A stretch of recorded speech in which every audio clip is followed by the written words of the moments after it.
Good morning, afternoon, and evening, ladies and gentlemen. Okay, so episode 25. We have a lot of stuff to cover. Oh boy. Is it record o'clock? No, it's a little earlier than record o'clock because you know what? I have people over, so. And I have to be at work at like 8 o'clock in the morning tomorrow. Yeah, I have a guest over, so I can't be really doing that right now. That's very disrespectful to have it at record the clock. Woo, that one hurt. So we are going to cover a lot of things. So first off, let's get right into it with a lot of the free agency signings. I'm just going to go through them. Yeah. We're going to give quick takes. A lot of these non-real, like, I wrote them down if you want. So, yeah, I know. So first off, Brandon Carlo re-signed with the Boston Bruins, 6 years at $4.1 million. That's fine. Fine deal, honestly. Not hurt. Maybe the term is like 2 years too long, but other than that, that's fine. Let's see here. Teddy Bluger re-signed with the Pittsburgh Penguins, 2 years at $2.2 million. Fine, good defensive player. Not great offensively, but that's okay. They got other guys for it. Yep. Gustav Forsling. This is after Keith Yandel gets bought out, might I add. He re-signs for 3 years at $2.66 million. Fine. Can't really hate it, you know. Sure. Alex Belzile? I'm not sure if I got that wrong. That sounds right. Yeah, 1 year, $750K. Why not? Maybe he'll play. This is the one that impresses me, actually. Anthony Duclair, 3 years at $3 million. Why is this so impressive? Because Anthony Duclair does not have an agent. Anthony Duclair represents himself. Oh, actually? Yeah. I didn't know that. Yeah, he represents himself in all of his contract negotiations now. And so being able to get a 3 years at $3 million for a guy who's had about, I would say, no offense to the guy, but he's still on the up and up at times, but he's had about 1.5 good seasons, his last two. Yeah, you know, good on him. Brett Ritchie, extension with the Calgary Flames, 1 year at $900K. Yeah, whatever, it doesn't matter. Alexander Volkov, 1 year at $925K. Yep. Worth noting, Stanley Cup champion Alexander Volkov, because he had that one assist from Game 6 of the Stanley Cup Final. That's literally it. You know what? But good, because I like a lot of the guys on Anaheim's prospects, so he should help that, honestly. Interesting one. Miro Heiskanens signs a monster deal. 8 years at $8.45 million. Now, worth noting, Miro Heiskanen, one of the best defensemen in the league analytically. For example, and if you think about it too, he's one of the reasons the Stars went as far as they did. Him and John Klingberg pretty much carried that back defensive line. Yeah. He was definitely a guy they needed to re-sign. This isn't terrible considering Dallas's books are pretty controlled in what they're spending. It's nothing too crazy, and it seems like they have the right pieces they want to keep for the future. So just fixing that. Sorry. So yeah, no, it's not a bad deal at all. And then the last one, which will kind of lead us into what I think we're going to talk about soon, is Andy Green re-signed again for 1 year at $750K. That's fine. That's totally fine. Yep. And now that just pretty much re-signs it, so they meet expansion requirements. Nothing huge. But... So let's go into some of the minor trades. Don't worry, we have some major trades to talk about. Oh yeah. We're just getting it through. So the minor trades we'll start with. It's not focusing, right? Okay. Sorry, camera's just... So, first minor trade to talk about would be Jason Dickinson to the Vancouver Canucks for a third-round pick from the Dallas Stars. Not bad, honestly. I don't really know what to think about it because it's weird. Dickinson's a guy who's like middle six, I'd say, at best. No offense to the guy. It's a role some guys have to play. I don't really know why they needed it, but sure. Like if you thought they needed more veteran influence, which is ironic because it's a team that ironically gets shafted by their veteran contracts. Yeah. But if you want to do that's fine. Sure. So next little trade to talk about: Aiden Hill and a 7th rounder to the San Jose Sharks for a 2nd-round pick and Joseph Corner that goes to the Arizona Coyotes. I would say this: rare Coyotes W. Because, you pretty much traded 2 goalies who were prospect and backup. And also, the Coyotes, they're trying to get their picks back. Yes, that's true, actually. That makes a lot more sense. They lost some picks for stuff that we've already covered. Right. And I would rather, and a 2nd-round pick is definitely so much better than a 7th. Also, this is kind of just a little bit funny. Joseph Corner re-signed with the San Jose Sharks, not even sure if it was like a week ago. and they said, he's not going anywhere, and then they traded him like 4 days later. Now that's probably gonna fly under the radar because no one knows who he is. No offense, like I bet he does amazing as a goalie who could never make the NHL myself. Great job, but still, it is what it is. So with that being said, let's move into some more interesting trades, and we had a lot of them today. But let's first talk about one a couple days ago. So Ryan Graves was traded to the New Jersey Devils for a second-round pick and Mikhail Maltsev? I'm not sure if I said that right. Actually, I'm positive I said it wrong. What are your thoughts on this? Correct me if I'm wrong, but they did this trade because of the Seattle. Like, they were trying to, they got to protect some players. So, I don't know. I'm going to be honest, I haven't really looked into Colorado situation. I have, okay. When it comes to the Seattle. Yeah. Let Zach take this one. So, this trade, now people are saying rare Sakic L. I don't actually see it that way because here's the thing. Ryan Graves, given the logic of who they needed to protect and who they were going to be left exposed, Ryan Graves was going to be left exposed. Ryan Graves had he had an interesting season. He had a very good first round of the playoffs against St. Louis Blues, but to be fair, everyone in the Colorado Avalanche had a very good first round against St. Louis Blues. Except Kadri. But going into the second round, he really got exposed, especially there was a lot of bad interceptions, bad play, and he kind of just got pushed around. Yeah. So he was looking to be the guy exposed by the Colorado Avalanche. So rather than give him up for basically nothing, yeah. They pretty much trade him away, and then they also make Eric Johnson waive his no-moving clause. He's not going to get picked, but now they don't have to protect him. So getting a second rounder for a guy you knew you were going to lose no matter what, that's fine. Prospect's fine too. And then also on the outside chance as well, it also helps you try to re-sign Gabriel Landeskog, which by the way, yes. Twitter,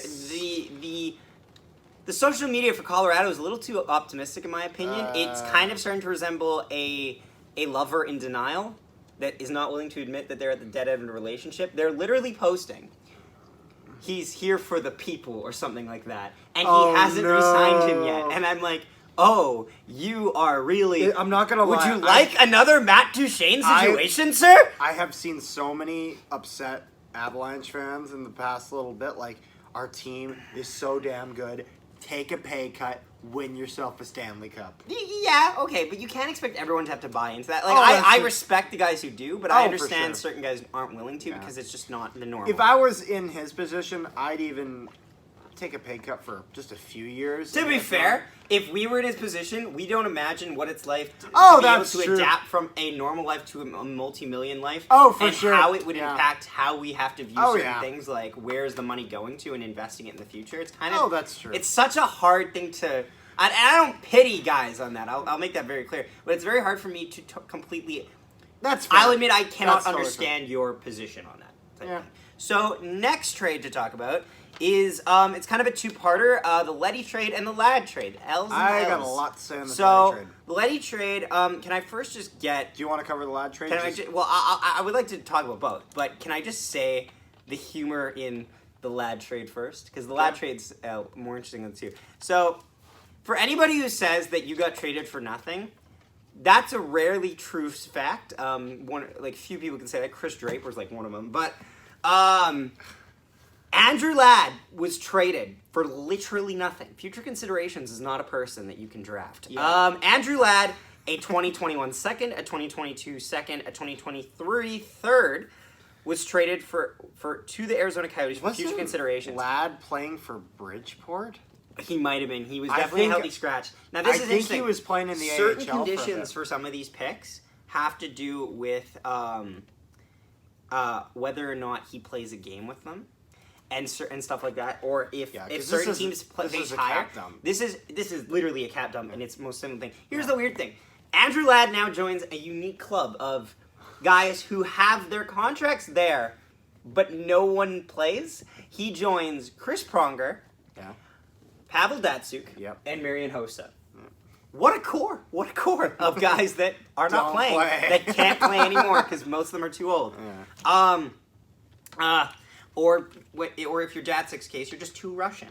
Honestly, I don't know what, it might have. Okay, like they could have got like a 7th. I know that's really petty of me to say, but like for future considerations, just leaving the box blank just feels weird, especially for a guy who just got GM of the year.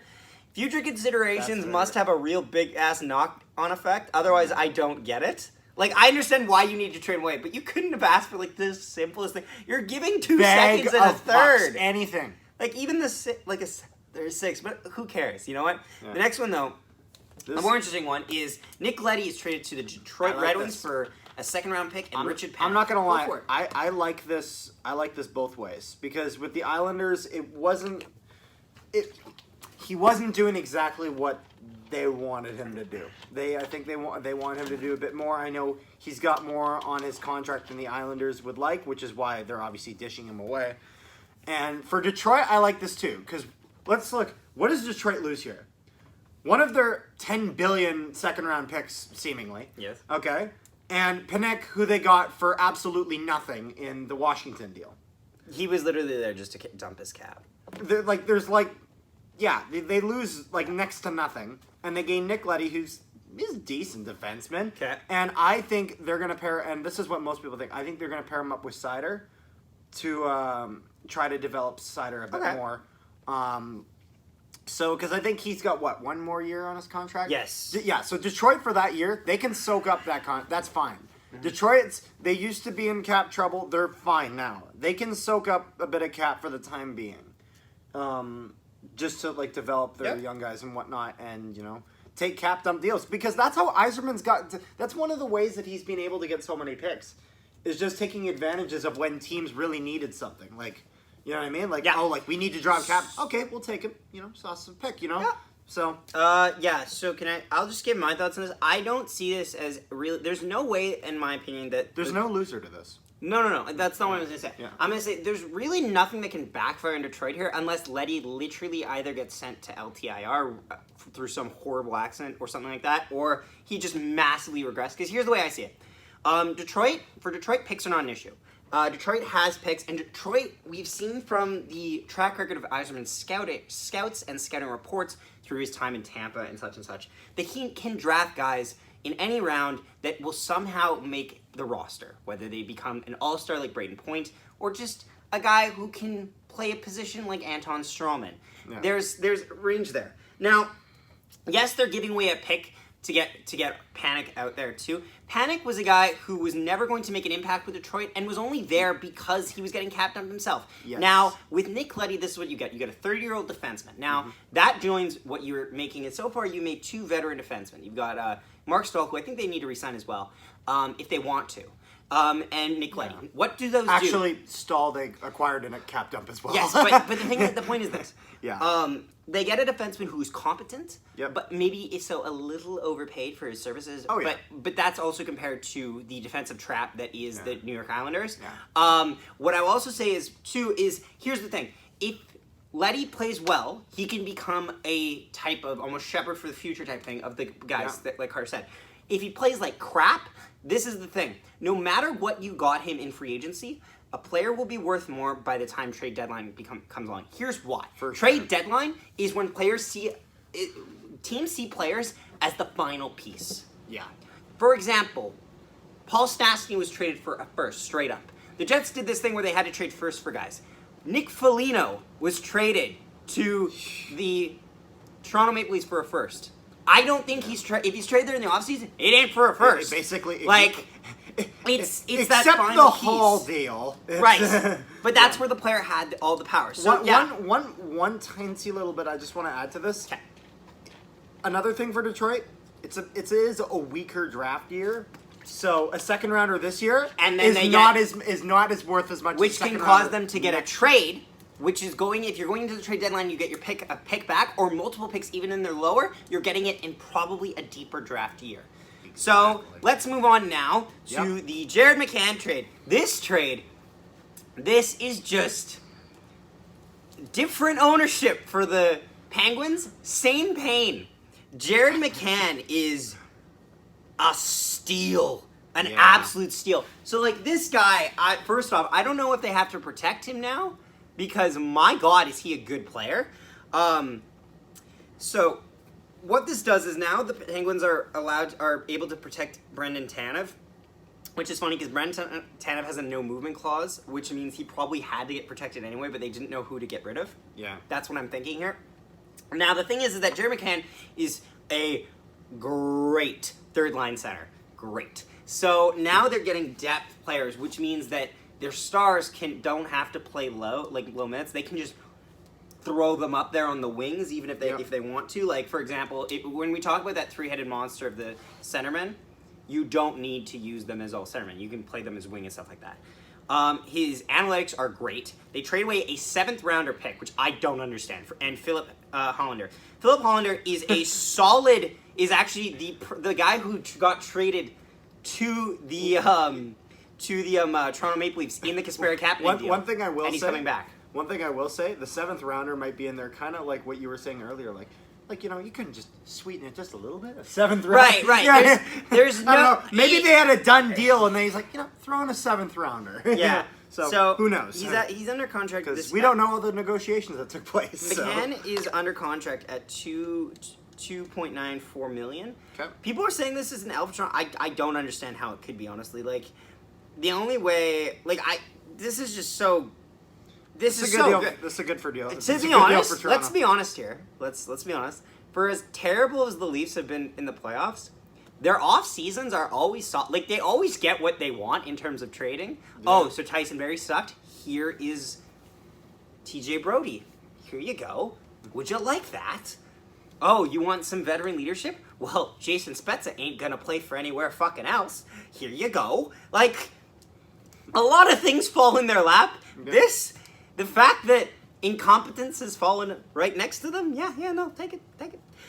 So, moving on from that, and we got a big one here. This is a huge trade, and this trade kind of broke my mind for a minute, because I did not see this we have a three-way trade between the Philadelphia Flyers, the Vegas Golden Knights, and the Nashville Predators. And I don't know who wins. I'm not sure.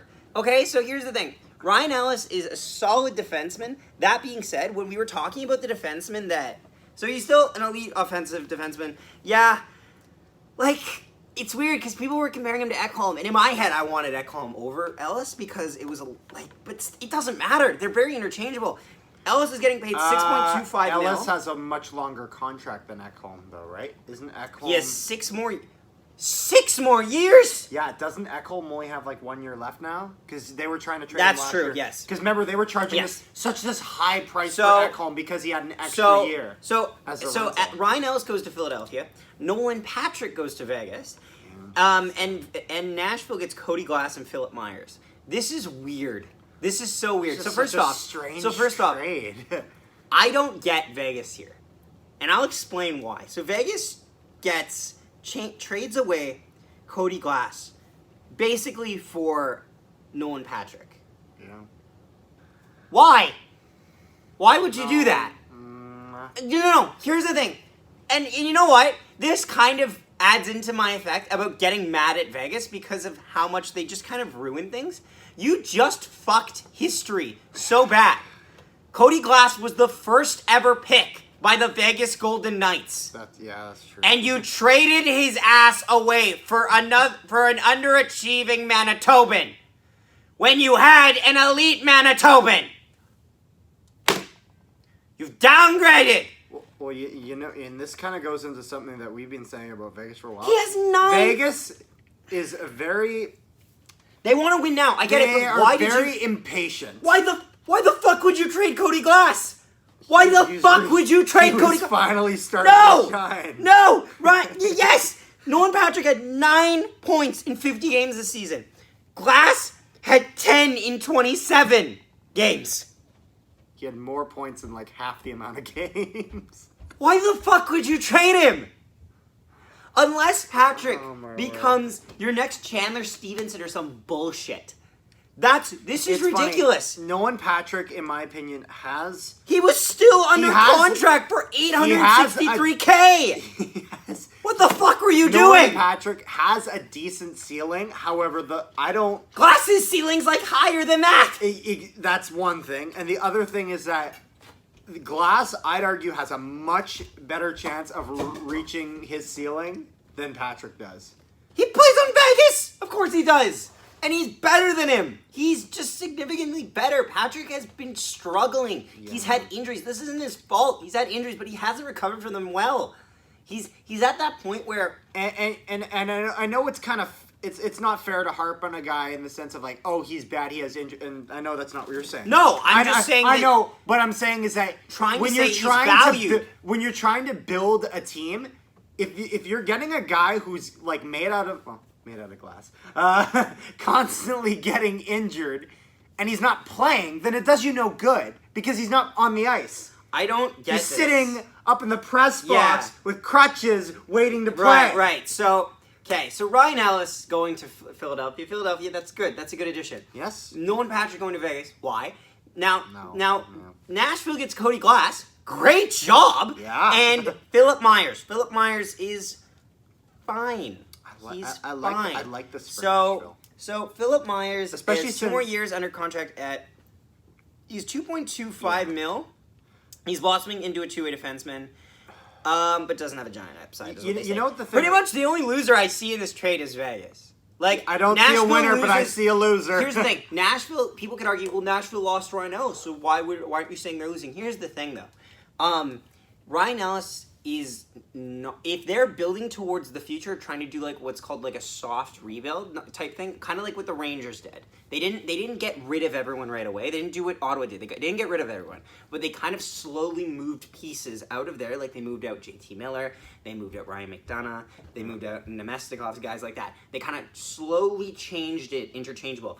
This could be what Nashville's doing, and that's a solid strategy. And do you know why? Because I really see Nashville in this really weird stage of limbo, and it is. It's kind of like a Minnesota Wild sort of thing. Minnesota's in a lot more trouble than Nashville. I know. Given the circumstances. Well, especially since Nashville has proven when they get the pieces together, they can go on a cup run. They went to the Cup final against Pittsburgh. Right. So let's get to these last 2 trades that we want to talk about. It's 2 Ranger trades actually now. So Barclay Goodrow was traded to the New York Rangers, who's pending UFA, by the way, for a 2022 7th-round pick. Now, why would they trade him away? Here's the thing.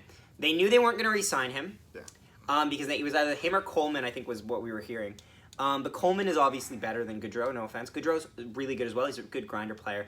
But Coleman is just so much better. Here's the thing. They trade him to the Rangers in the same way that the Jets trade Kevin Hayes to the Flyers. So that means that the Rangers have the first crack at trying to get him to re-sign, and he's not allowed to negotiate with any other teams until the free agency. So the Rangers can have this negotiation talks long in advance to see if they want to sign him long term. And if I'm the Rangers, I want to sign him. I definitely want to sign him. For sure. He's depth He's a good depth to a younger core that they're building. Because I really like the Rangers. I really like what the Rangers are doing with this one. So this is an interesting one now too. So Brett Howden traded to the Vegas Golden Knights, and he was likely to be picked in the expansion draft. So that's why they traded him away for a 4th-round pick and Nick DeSimone, which makes it sound like he's a prospect because I don't hear much of him, but I could be wrong.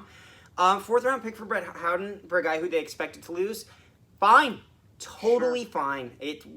There's no problem with that.